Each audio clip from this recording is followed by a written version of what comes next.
Hello Glee fans, this is Shamus Kelley, video producer for the Towerlight, here with your opinionated Glee review of Season 3, Episode 13, Heart. And my god, after last week's apathetic-filled episode, we finally get something that I actually liked. I wasn't sure if I was liking it at first, but as the episode went on more and more, I'm like, there's just more and more things to like about this episode. It helped that it was super gay, which if you watch this show, you know that I love completely. But I'll try and start at the beginning of this episode. So we get Sugar being Sugar. Like, I'm not a fan of like all these new characters, but at least they're doing something with her, like giving her some kind of personality, like some quirks. So she's fun, although she's taking away more time from other characters. But I mean, we've got her here now, may as well use her, I guess. And let's just skip to all the really fun stuff, like Rachel's gay dads, played by Jeff Goldblum and that other guy. And at first I thought they were really weird and kind of creepy, but then I realized it was all an act. So that was fine, because I'm like, really? Are we going to go for this kind of portrayal? But they were cute and fun. They also, like, to raise someone like Rachel, they have to be a little weird and a little eccentric.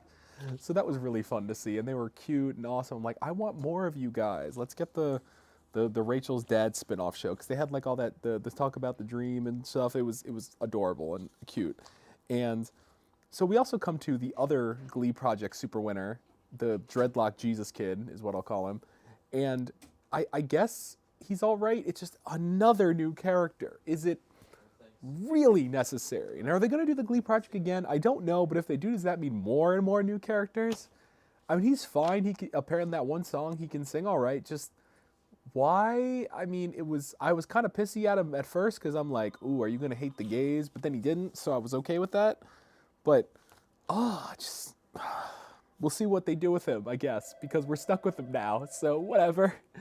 Oh, the worst. Oh yeah, Tina exists. It's pretty great. She got to sing with Mike Chang. That was nice, you know. She doesn't get, like, a personality outside of Mike Chang now. I guess that's, like, the new, like, threshold we have to cross. The does Tina do anything outside of her boyfriend thing.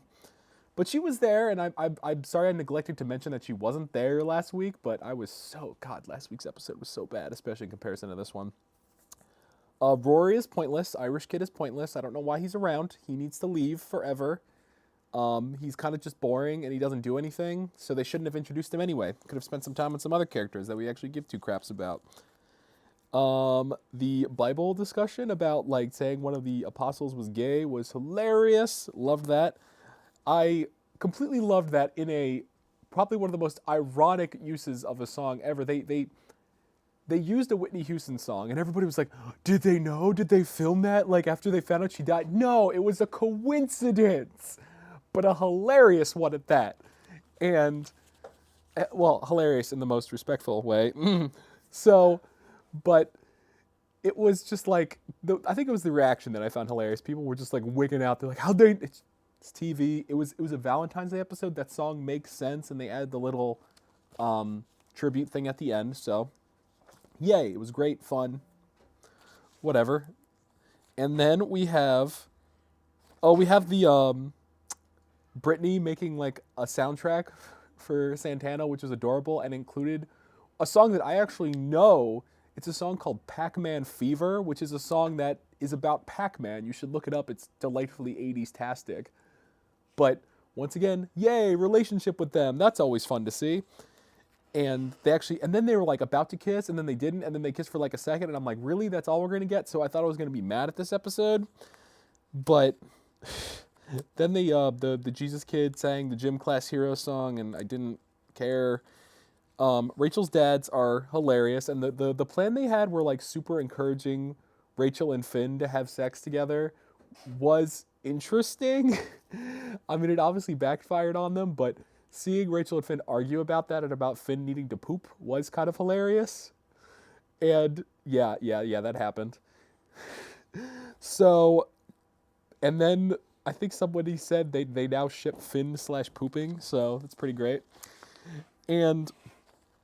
But then they made up really quickly, so I feel like there was maybe like a scene missing.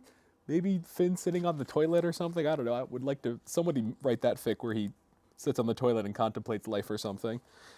And we get Kurt in the thing. And the whole thing with Kurt, and he's like, oh, Blaine is sending stuff to me. Well, it was obviously set up that it wouldn't be.